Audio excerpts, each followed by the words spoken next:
사건은 최현기 의원의 경우는 공천헌금을 낸 당시 국회 도의원 비례대표 후보자에게 도당 부위원장을 통해서 당의 재정이 어려우니 특별헌금을 납부하는 것을 권유해보라는 말을 했다고 하지만 제가 이 사건 기록을 면밀히 검토해도 그런 지시를 검토하라는 권유하라는 지시를 한 사실이 없습니다. 특히나 이와 같은 지시를 했다고 한다면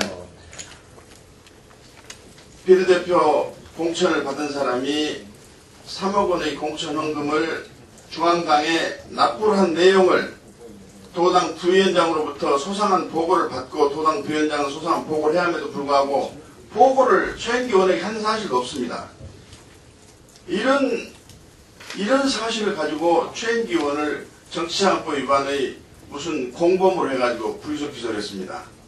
또 유동열 전 조직위원장의 경우는 특별 당비를 납부하겠다는 비례대표 공천자의 전화를 받고 당의 경리 책임자에게 소개해 준 것밖에 없습니다.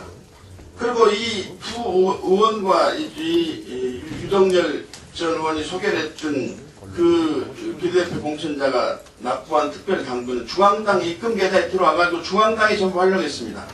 이 두 분들을 돈을 만져본 일도 없고 본 일도 없고 중앙당에 들어간 것을 사실 확인해 본 일도 없습니다.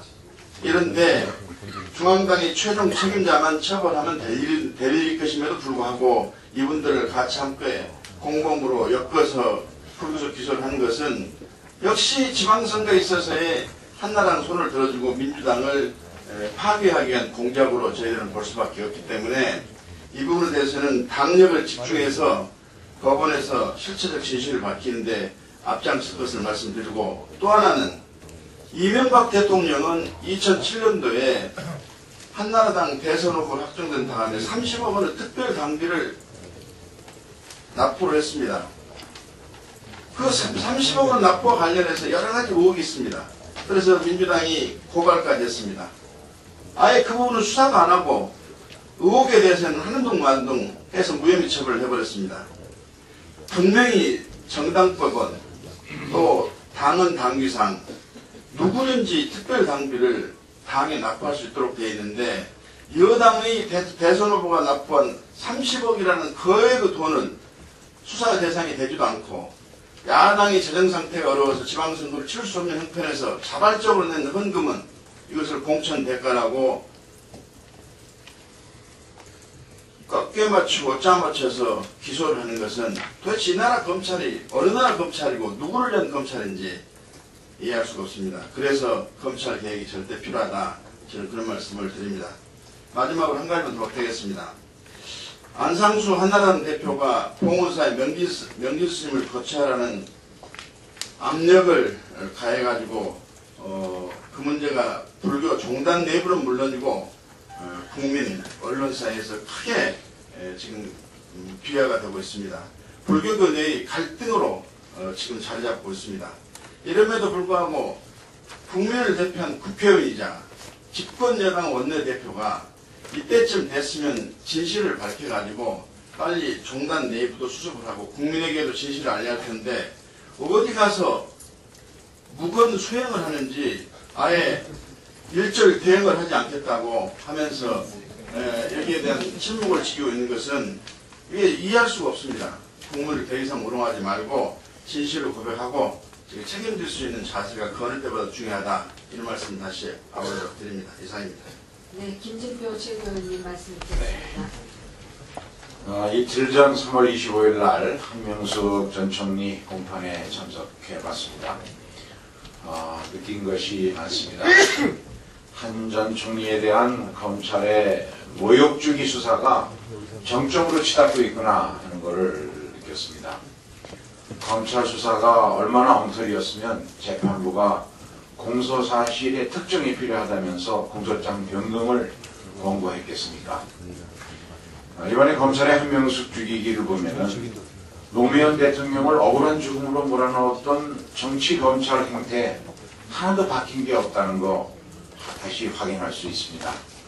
공판 과정에서 야당의 유력한 서울시장 후보에 대한 흠집내기, 무리한 짜맞추기 수사, 공개적인 망신 주기로 일관하고 있습니다. 또한 사건의 본질과는 전혀 관계가 없는 일까지 들먹거리면서 한 전 총리의 도덕성에 흠집을 내려고 안간힘을 쓰는데 이런 검찰이 차라리 안쓰러울 지경입니다. 제가 국민의 정부와 참여정부에서 함께 일하면서 지켜본 한 전 총리는 누구보다도 청렴하고 또 양심적이고 깨끗한 분으로 저는 무죄를 확신합니다. 검찰이 아무리 이렇게 이 한 전 총리에 대한 이 모욕주기 수사로 일관하더라도 저는 우리 국민들의 현명하신 것입니다. 이번 지방선거에서 반드시 수도권에서 서울과 경기도에서 이명박 정권을 심판해 주실 것이라고 확신합니다. 그러니까 지난번 그 대선할 적에 우리 국민들 마음속에 도덕성과 경제 운영 능력 이 둘을 넣고 무엇을 택해야 하느냐, 그러다가 우리 도덕성 문제는 가로 안에 넣고 경제 운영 능력을 택한 셈이 됩니다. 그러고 나서 그 도덕성 문제가 가로 바깥으로 나와서 우리 국민들이 다 경험을 하고 있습니다.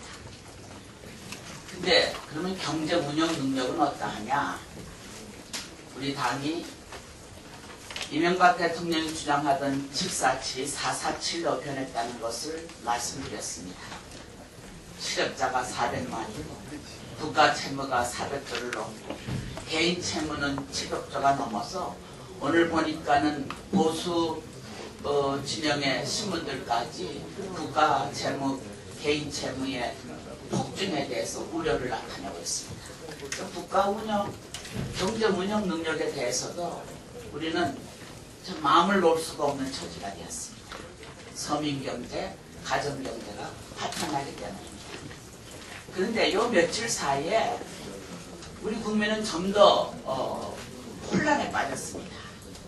여권 유럽 지도력에 실현, 망언, 망동이 국민들로 하여금 아연실색하게 만들고 있습니다.